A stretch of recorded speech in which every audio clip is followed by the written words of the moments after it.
El estudio del domingo pasado fue bastante extenso y no lo pude concluir, así que aquí estoy nuevamente con ustedes y les agradezco mucho su compañía. Vimos la primera parte del estudio, era la plaga número 8, lo que eran las langostas voladoras, saltamontes, chapulines, como quiera llamarle. Y esta plaga anunciaba desde ya una oscuridad, ¿no? La plaga 8, cuando dice que la tierra se llenó de estas langostas, de estos saltamontes, tanto era la plaga, tan extensa era, que la tierra misma se oscureció. Ahora, esta oscuridad no fue tanto como esta que vamos a ver acá, porque aquí hablamos de una oscuridad total, completamente, ¿no? Y la Biblia y el hebreo pone bien exacto el término cuando habla en esta plaga número 9 de la oscuridad que Egipto iba a sufrir. El texto lo tenemos en Éxodo 10, 21, 29 y estoy usando la Nueva Biblia de las Américas para aquellos que quieren buscar en sus Biblias. Éxodo 10, 21 y 29 de la Nueva Biblia de las Américas. Dice la palabra de Dios. Entonces el Señor dijo a Moisés: extiende tu mano hacia el cielo para que haya tinieblas sobre la tierra de Egipto, tinieblas tales que puedan tocarse. Extendió Moisés su mano hacia el cielo y hubo densas tinieblas en toda la tierra de Egipto por 3 días. No se veían unos a otros. Nadie se levantó de su lugar por 3 días. Pero todos los israelitas tenían luz en sus moradas. Entonces llamó Faraón a Moisés y le dijo: vayan y sirvan al Señor, solo que sus ovejas y sus vacas queden aquí. Aún sus pequeños pueden ir con ustedes. Pero Moisés contestó: tú también tienes que darnos sacrificios y holocaustos para que los sacrifiquemos al Señor nuestro Dios. Por tanto, también nuestros ganados irán con nosotros. Ni una pezuña quedará atrás, porque de ellos tomaremos para servir al Señor nuestro Dios. Nosotros mismos no sabemos con qué hemos de servir al Señor hasta que lleguemos allá. Versículo 27 dice: pero el Señor endureció el corazón de Faraón y éste no quiso dejarlos ir. Entonces Faraón dijo a Moisés: apártate de mí, cuídate de no volver a ver mi rostro, porque el día en que lo veas, mi rostro morirás. Y Moisés en el versículo 29 le contesta y dice: bien has dicho, no volveré a ver tu rostro, respondió Moisés. Dios bendiga su palabra en esta oportunidad.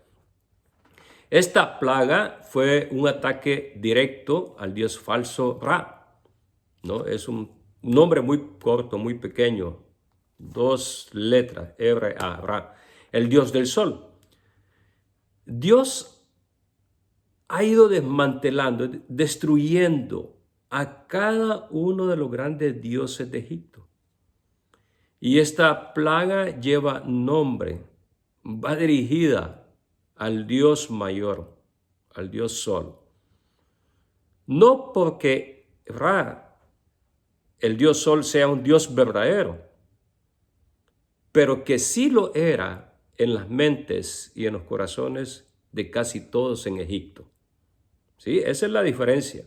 No es que un ídolo sea alguien verdadero, no es nada. La Biblia dice que no es nada.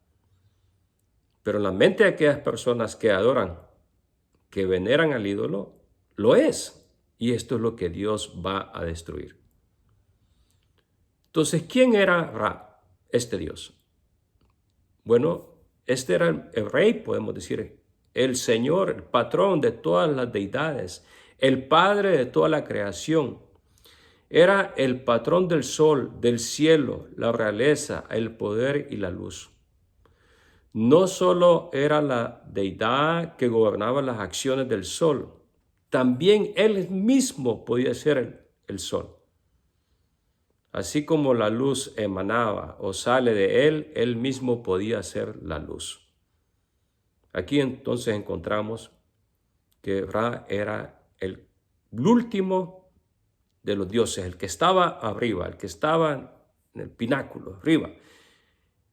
Y hasta ahí llega Dios a destruir el pensamiento religioso de Egipto y sus habitantes. Ahora, la primera parte de esta oscuridad total, en esta plaga, las tinieblas en Egipto, la plaga de las tinieblas llegó sin previo aviso. Nos damos cuenta. Moisés ya no va a Faraón, ya no va a verle, ¿no? Para anunciarle que va a mandar otra plaga. Simplemente Dios dice, Moisés, tiempo de una nueva plaga, y Moisés, ¿qué hace? Levanta la mano hacia el cielo y hubo una oscuridad total, una oscuridad que se podía sentir en todo Egipto, pero no en Gosén, el lugar donde habitaban los hijos de Jacob. Esto es bien importante.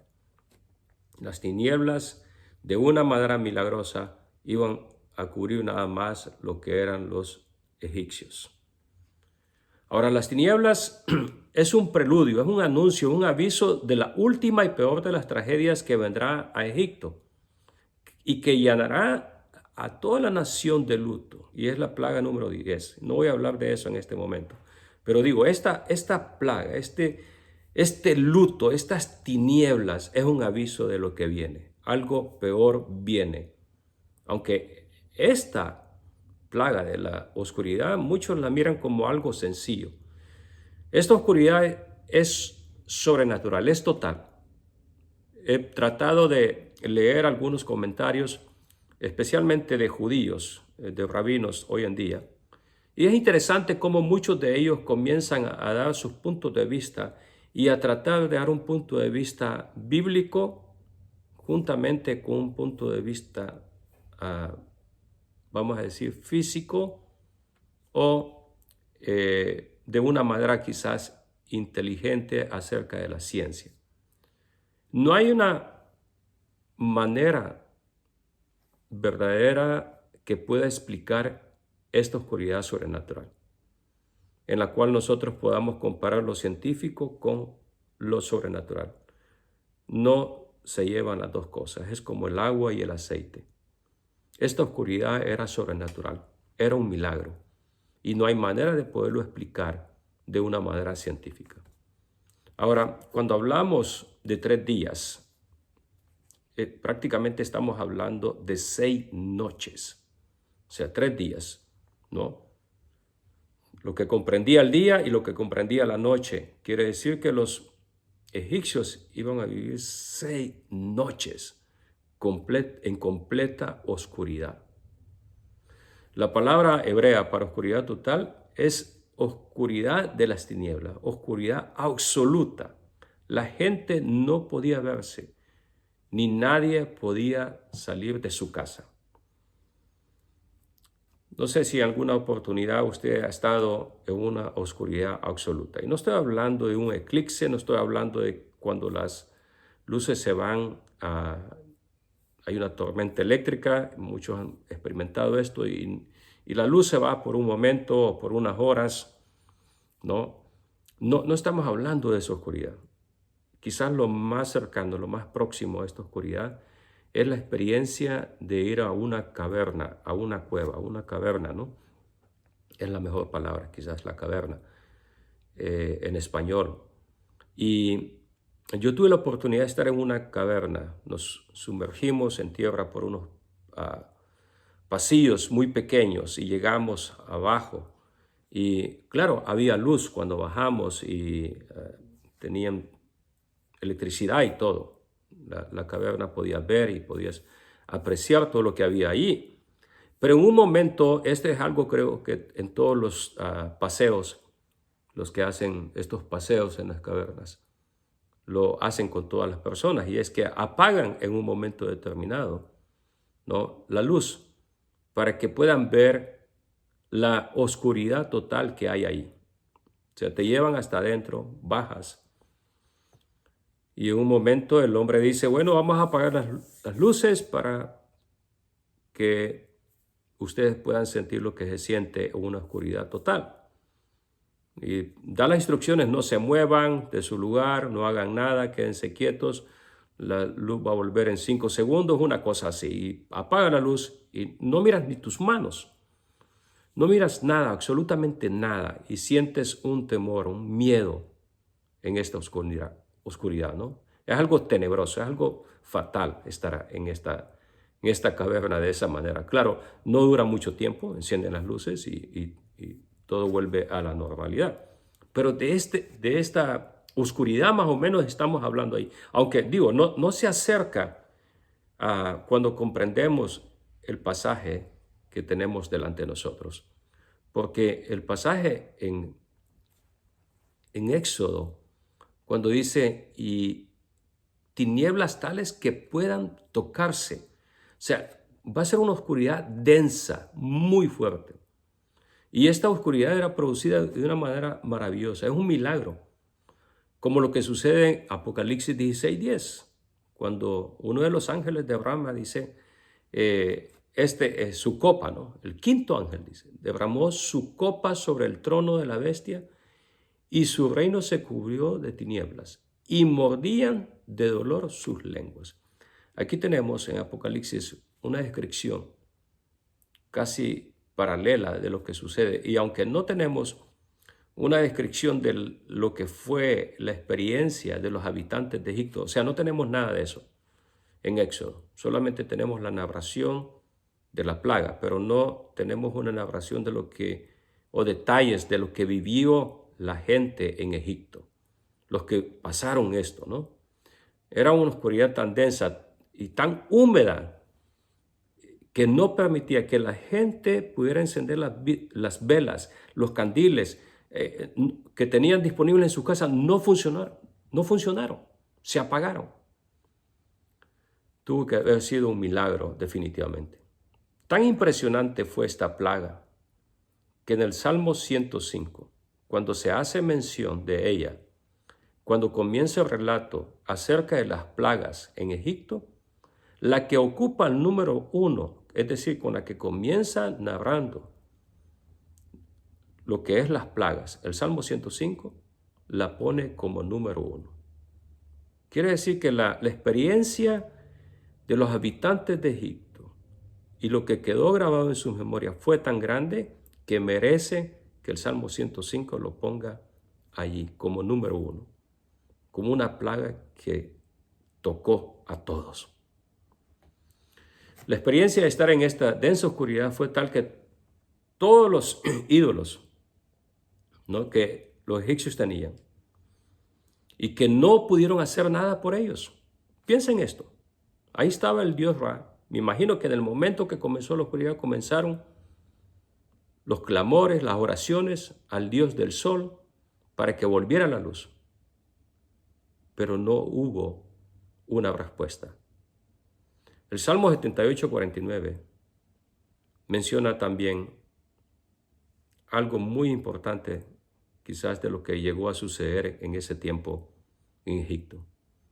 Salmo 78:49 dice, descargó sobre ellos el ardor de su ira, los angustió con su enojo y su indignación, con un ejército de ángeles destructores. Dice, con un ejército de ángeles destructores.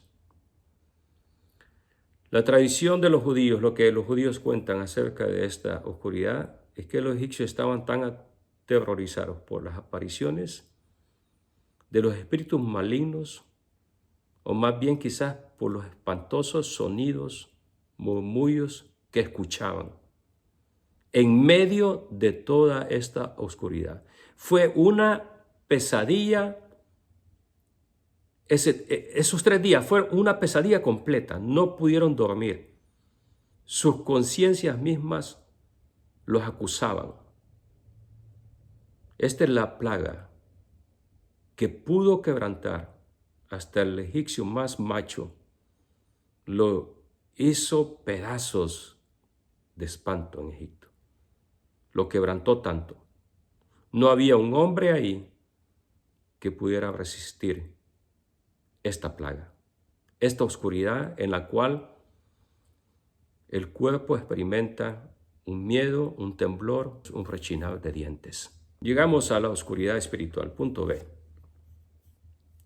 La oscuridad espiritual, viéndolo, ya vimos un poco lo que sucedió en Egipto, lo que pudo haber sucedido en Egipto, aunque el texto no lo narra, no narra, es decir, los detalles de la experiencia de los que pasaron esto, ¿no?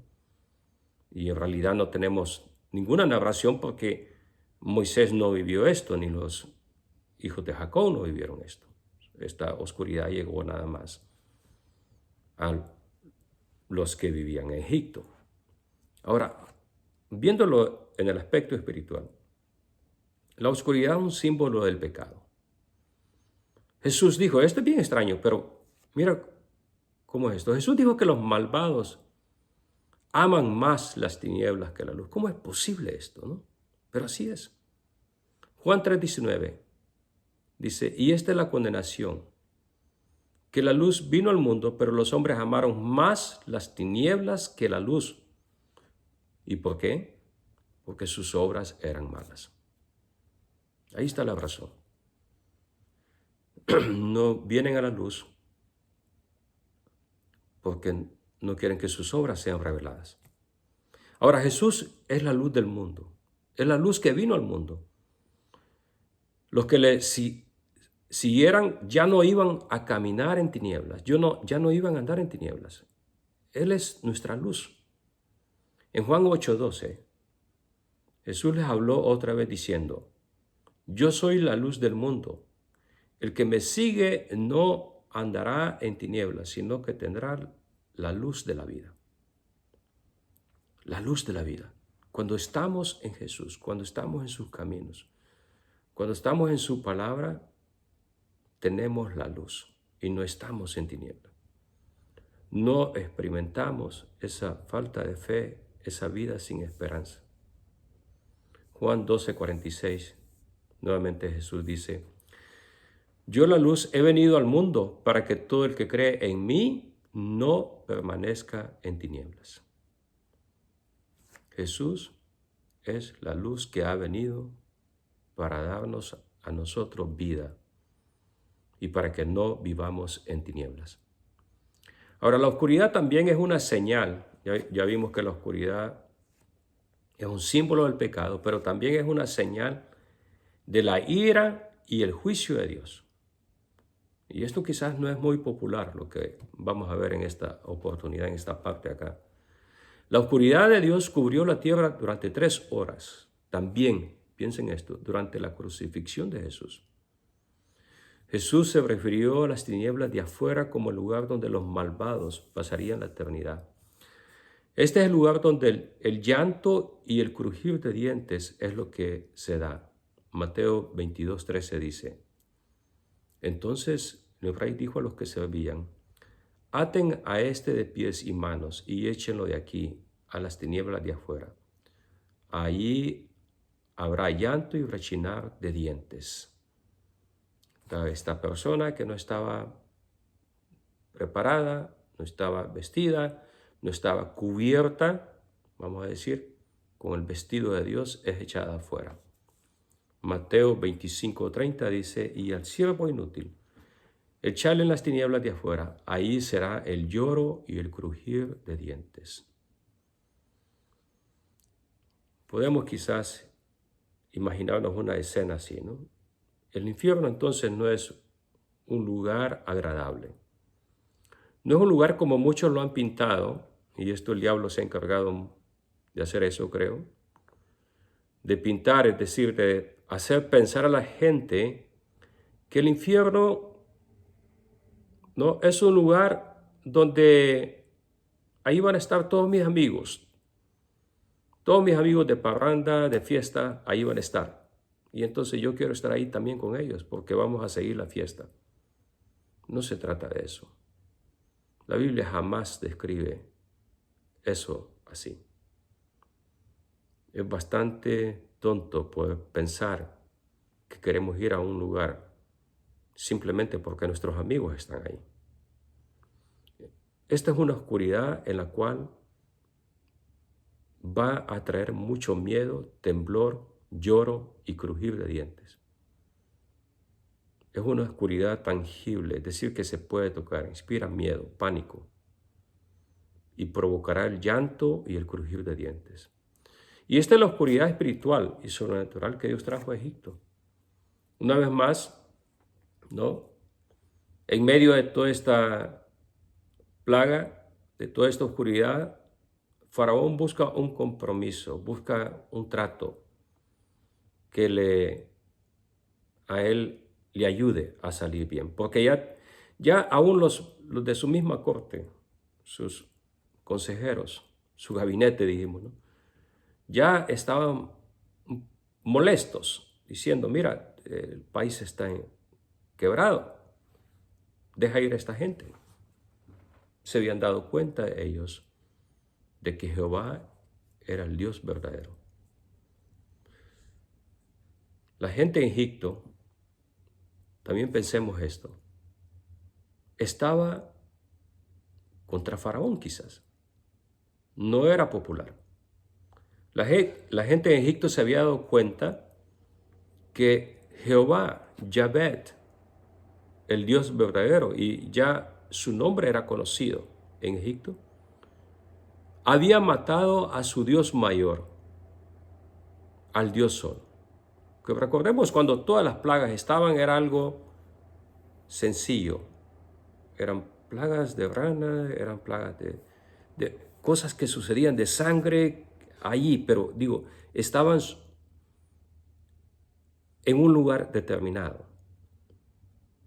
Pero con esta plaga de la oscuridad, la imposición de la oscuridad era tanta que se dieron cuenta que no eran capaces ni siquiera de moverse de sus casas. No podían salir. Y Faraón va a buscar nuevamente un trato con Moisés. Moisés, claro, se niega a aceptar el trato de Faraón. Y Faraón pierde la compostura, ¿no? Y amenaza a Moisés. Y le dice, bueno, mira, el día que te vuelva a ver, sabes que te vas a morir. Éxodo 10, 28, 29 dice, entonces Faraón dijo a Moisés, apártate de mí, cuídate de no volver a ver mi rostro, porque el día en que veas mi rostro morirás. Y Moisés le responde, bien has dicho, no volveré a ver tu rostro. Moisés sabía muy bien lo que venía, porque tanto en la plaga 9 como en la 10, Dios lo iba a hacer de la manera como Él quisiera. Conclusión. Cuando el corazón de una persona está tan endurecida, ni siquiera las tinieblas del infierno pueden cambiarlo. Solamente Dios es el único que tiene el poder para cambiar esos corazones. Lo tenemos bien ilustrado con Faraón. Él, al igual que todos en Egipto, vivió la experiencia de esas tinieblas totales. Unas tinieblas que eran absolutas. No podían verse ni siquiera sus manos que tenían enfrente. Pero aún, a pesar de todo eso, su corazón no cambió. Solamente Dios es el único que tiene el poder para cambiar nuestros corazones. Y esa es una de las promesas que tenemos del nuevo pacto. En Ezequiel 11, 19 y 20 dice, y les daré un corazón y un espíritu nuevo pondré dentro de ellos, y quitaré el corazón de piedra de en medio de su carne, y les daré un corazón de carne, para que anden en mis ordenanzas y guarden mis decretos y los cumplan, y me sean por pueblo, y yo sea a ellos por Dios. Esa promesa se hace realidad cuando nacemos de nuevo. Cuando el Espíritu Santo viene a nosotros y nos da nueva vida y nos da un corazón nuevo. Un corazón que es sensible a la palabra de Dios. Es decir, que podemos leer la palabra de Dios y podemos entonces tenerla en cuenta y ya no es un mandamiento, porque dice, el propósito de que nos da ese corazón es para que andemos en sus ordenanzas y guardemos sus decretos y los cumplamos. Pero ya no como la ley de los 10 mandamientos, algo impuesto, sino que es una bendición, una alegría poder estar cumpliendo sus mandatos. El Salmo 1 nos ilustra muy bien esto, ¿no? El Salmo 1 dice, y el versículo 2, cuando habla del bienaventurado el varón, ¿no? Que no anduvo en los consejos de malos, dice, ni estuvo en caminos de pecadores, ni en silla de escarnecedores se ha sentado. Pero el versículo 2 es el que quiero que veamos. Y dice, sino que en la ley de Jehová está su delicia, y en su ley medita de día y de noche. Esa es la diferencia. Cuando Dios ha cambiado nuestro corazón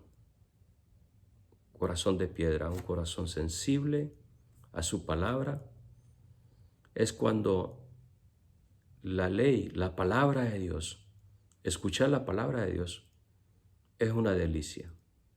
Nos deleitamos, nos alegramos. Y además, dice, meditamos de día y de noche. Mi oración es que ese corazón nuevo y ese espíritu nuevo pueda estar en tu vida. Y que el cumplir o andar en la palabra de Dios, meditar en ella, no sea algo pesado, no sea algo que nos cueste, sino que sea una delicia, una alegría que disfrutamos todos los días. Que Dios les bendiga.